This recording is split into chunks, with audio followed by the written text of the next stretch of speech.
Oi, pessoal, eu sou Amanda Oliveira de Moraes, eu sou psicóloga clínica, sou professora de psicologia e também pesquisadora. E hoje, a convite do CRP, eu estou aqui para falar sobre uma problemática muito importante dentro da nossa atuação profissional. Eu falo dessa questão no contexto da nova resolução do CFP, a 08 de julho de 2020, que estabelece normas para o exercício da psicologia em relação às violências de gênero. Então, eu convido todos os profissionais da área a conhecerem essa resolução, também os clientes, pacientes, usuários de serviço da psicologia, para conhecer um pouco mais sobre essa questão. Pensando nessa resolução, então, que eu trago a discussão sobre notificação e denúncia em casos de violência de gênero e de violência contra a mulher. Existe uma diferença entre notificação, né, notificar os casos que chegam até você enquanto profissional da saúde, e a denúncia para a polícia. No caso da notificação, nós estamos falando de indicar para equipes, para áreas, para o município, para o estado ou mesmo em nível de país, os dados que são importantes para a formulação de intervenção, de ações, de pesquisas, para a formulação de políticas públicas sobre o assunto. A notificação não necessariamente incorre na abertura de nenhum processo jurídico sobre a violência que é relatada, né? É recomendável que, em todos os casos de agravos físicos e emocionais, por exemplo, a gente notifique o SINAM, que é o Sistema de Informação de Agravos de Notificação, que todos os profissionais podem acessar pela internet no portal do SINAM. Lá a gente encontra as fichas para notificação e as instruções de como proceder. Então, uma coisa são essas notificações que nós fazemos. No caso da denúncia, a gente já está implicando, né, já implica a abertura, então, o início, né, do que pode ser um processo. Então, começando com essa fase da denúncia aí policial.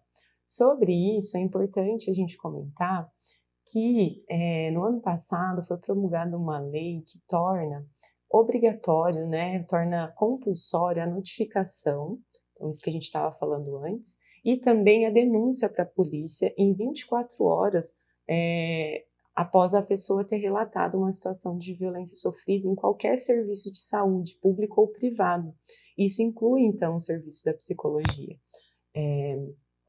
E aí a gente precisa pensar sobre isso, porque parece assim que essa lei ela visaria então proteger essa mulher, garantir a sobrevivência dela, né?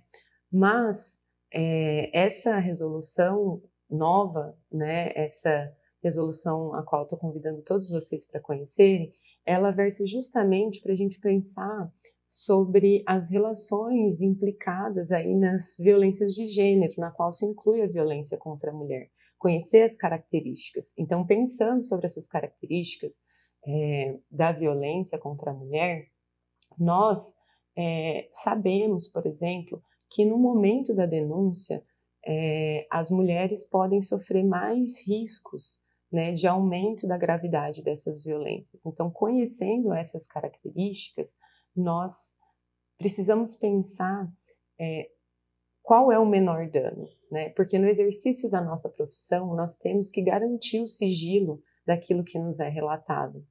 E garantir o sigilo significa só quebrar esse sigilo quando o profissional da psicologia avalia que essa quebra de sigilo vai incorrer num menor dano para essa pessoa atendida. Então, o principal para a gente é garantir o menor dano para essa mulher. Isso implica, sim, informar essa pessoa que a gente está atendendo sobre os canais de denúncia, sobre quais são os direitos que ela tem, sobre as formas de se proteger. E também significa compreender por que ela não quer denunciar. E isso já vai dar alguns indícios para a gente fazer algo que é muito importante, que é avaliar o risco que essa pessoa corre. Então, nesses casos, não basta a quebra do sigilo, por exemplo, ou uma denúncia compulsória, para que a gente proteja essa mulher. Lembrando que fazer essa denúncia de uma forma negligente, sem fazer essa avaliação, sem considerar e compreender por que essa pessoa não quer denunciar, pode aumentar o risco para ela.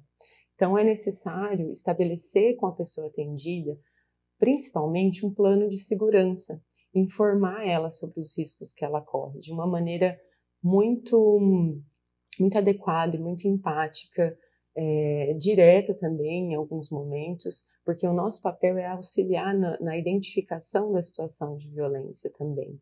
Nós não podemos ser coniventes com a situação de violência, né? Nós precisamos auxiliar na identificação de que aquela situação vivenciada é uma situação de violência.